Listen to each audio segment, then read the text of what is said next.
Alors, après avoir enlevé le cache du boîtier électronique qui comporte 3 vis, vous serez donc nez à nez avec le boîtier électronique qu'il faudra sortir de la cavité et débrancher. Après l'avoir sorti de la cavité, vous devrez donc débrancher le câble qui relie le boîtier au moteur. Donc c'est un de ces câbles-là, et pour le repérer, il suffit de partir du moteur, et du moteur, il est ici. Donc ça, et il suffit donc de le suivre jusqu'au boîtier et de le débrancher. Alors, une fois que vous avez repéré donc le câble est débranché, vous enlevez tous les colliers afin de pouvoir le débrancher. Donc maintenant que vous l'avez repéré, donc il suffit simplement de le débrancher.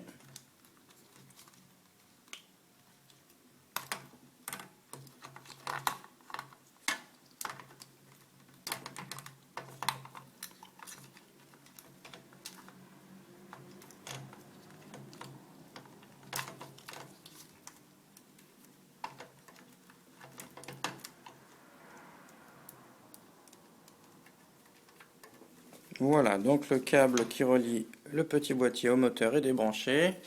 Nous, on avait déjà enlevé tous les petits colliers avant. Maintenant, il faut le faire sortir par le petit emplacement qui est réservé pour son passage.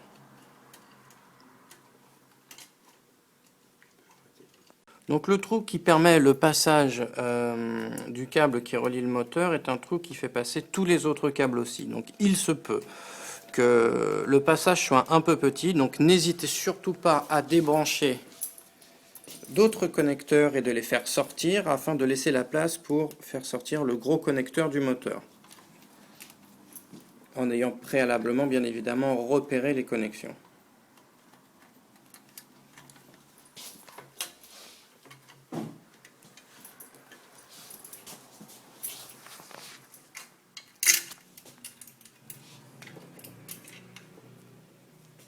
Donc voilà, c'est ces connecteurs-là qui relient le moteur au boîtier électronique et qui va jusqu'à ce petit connecteur-ci. Alors, une des particularités du Palm Beach V1 est que le frein arrière est un frein à tambour. Donc il va falloir desserrer et enlever le frein à tambour. Donc pour ça, nous avons des vis et des écrous exprès qui le maintiennent.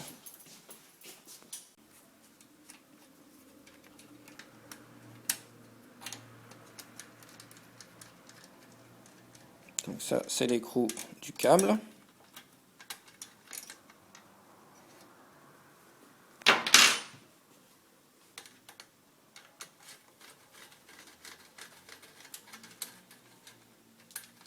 Et ça, ce sont les vis qui maintiennent le système de freinage.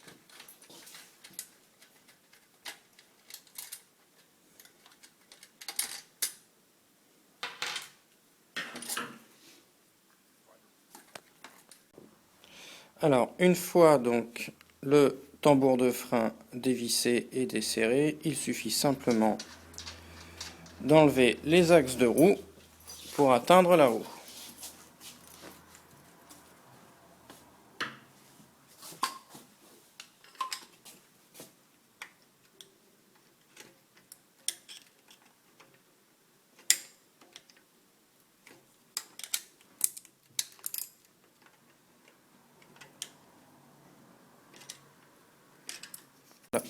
Alors voilà, donc il faut enlever aussi, pour atteindre le deuxième écrou qui tient l'axe de la roue, il faut enlever le petit capuchon qui rend justement l'écrou imperméable et qui évite les courts-circuits et donc le bon fonctionnement du moteur. Donc maintenant vous avez atteint le deuxième axe et il suffit simplement donc de le dévisser.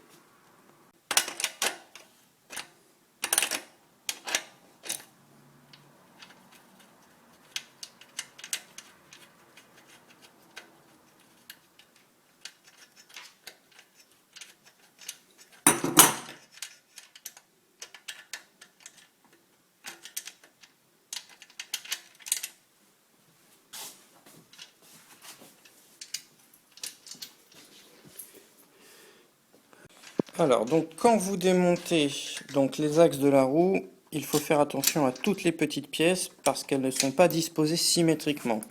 C'est-à-dire que la partie, cette espèce de petite pièce ici, là, est mise donc de la roue vers l'extérieur, alors que de l'autre côté, cette même pièce, elle, est mise de l'extérieur vers l'intérieur de la roue.